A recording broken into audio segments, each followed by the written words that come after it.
Una orfana. In the summer of 1925, at the age of 16, Eunice Larkin could read La Lingua Italiana at the level of a university undergraduate, write it as well as a bright student at liceo, but she spoke the language come una orfana, like an orphan. Eunice secretly wondered whether a miserable child in an Italian orphanage had it any worse than the 8 Larkin sisters crowded into 2 bedrooms in Dubuque, but she kept her bocca shut and accepted the assessment of her abilities. She had no choice. The double-edged evaluation came from the only person in the world with whom she communicated in Italiano, her teacher, La Signora Caparici. La Signora was primarily a piano teacher. At least that was her profession in Dubuque.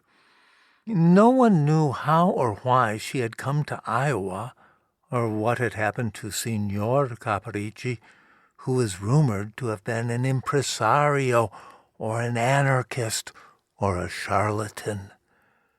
La Signora had moved into the neighborhood 4 years before, taking the apartment above the butcher shop, just around the corner from the Larkins' narrow frame house. Some people said the butcher was the piano teacher's cousin, others that he was her servant's cousin. All the children of the neighborhood watched as the movers built a rigging tower and took out a double set of window frames so they could lift La Signora's piano into the apartment.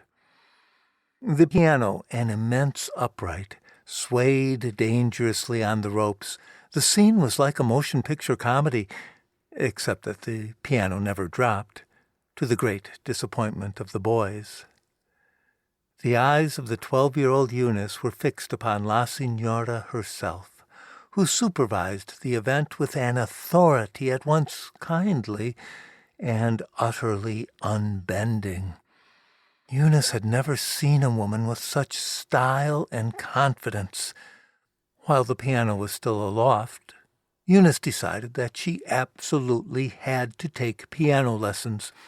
When her mother, busy with a baby's fever, told her that they could never afford such a thing, Eunice went to the butcher shop, climbed the back stairs, and knocked on La Signora's kitchen door. La Signora, smoking a cigarette, opened the door, and Eunice blurted out a proposal. She would barter housework for piano lessons. After only a moment's reflection, La Signora accepted.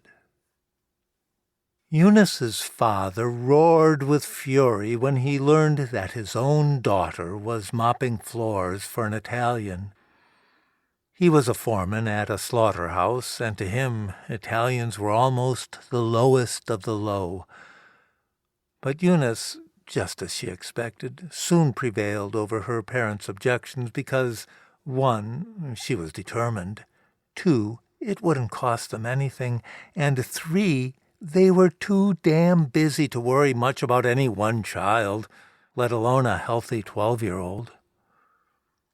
La Signora's English, while perfectly adequate for commanding a team of workmen, apparently did not extend to the contents of her apartment. Eunice soon found herself cleaning lo specchio, dusting dietro il divano, and scrubbing la vasca da bagno. Within a few months, all discussions of housework at La Signora's, as well as the weekly session at the piano, were conducted in Italian. After 1 year, however, La Signora sat Eunice down on il divano and told her that she was forbidden to touch the piano or any other musical instrument ever again, for her fingers were the enemies of all sweet sounds. Eunice, for a moment, felt she was drowning, not because she had any illusions about her musical talent, but because she thought she was being banished from La Signora's apartment. But then La Signora told her that she could continue doing the housework, at which she was passably skilled, in exchange for formal lessons in the Italian language, for which she had a certain undeniable gift. For the next 3 years, Eunice voraciously consumed whatever La Signora Caparici offered in the way of unsystematic language instruction. The article about Matilda of Canossa was typical of her assignments. Clipped from a Catholic magazine in Firenze, it had been posted to America by one of La Signora's mysterious correspondents, about whom Eunice had learned never to inquire. Eunice was expected to read the article, comprehend it, write a short summary, and be ready to discuss it at the next lesson. That summer, Eunice did most of her Italian homework at a long wooden desk at the Carnegie Stout Library in the center of Dubuque, where the ceilings were high, the air seemed cooler, and no little sisters tugged at your skirt.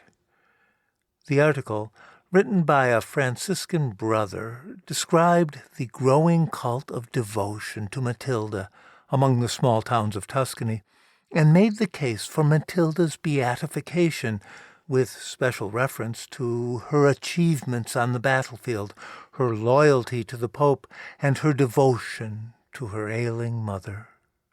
When Eunice began to write her summary, something unusual happened. It was as if she saw Matilda's life entire in all its glory, and she felt a need to tell the story from the beginning. She began writing, and filled her exercise book in less than an hour. In the story of Matilda's life, Eunice had reached only as far as the falconry lessons with Matilda's handsome father, Count Bonifacio. Eunice went to the stationery shop, bought a dozen more exercise books on La Signora's credit, returned to the library, and over the next 2 days filled them all with her tale. Her next visit to the Caparici apartment was for housework, not a lesson, and Eunice was surprised when La Signora asked what she thought of the article about Matilda. Normally, La Signora maintained a strict separation between the two sides of their relationship. When Eunice told her that she had been working very hard on it, La Signora laughed and said she hoped Eunice wasn't wasting too much time on that assurdità, that she really should have given her both halves of the assignment at once. Then she handed Eunice a second article, clipped from a different magazine. That evening, in her bedroom at the Larkin house, surrounded by squealing sisters, Eunice read the second article. From a left-wing magazine in Bologna, it denounced the first article as the most despicable kind of Catholic propaganda, indeed as a betrayal of the Church's own morality. It accused a small group of Franciscan friars of trying to outflank the fascists at their own game, the adulation of violence and power.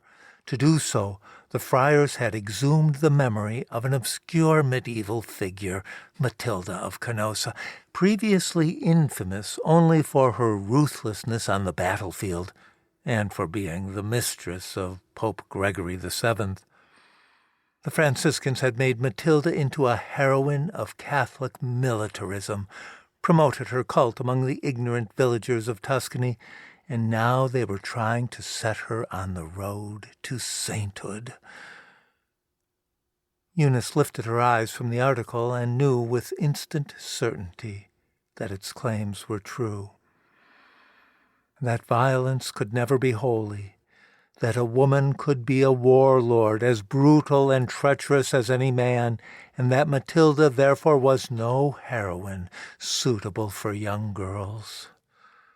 With bitter clarity she saw that the Franciscan friars who campaigned for Matilda were callous and calculating liars, and that she, Eunice Larkin of far-away Dubuque, was their chump.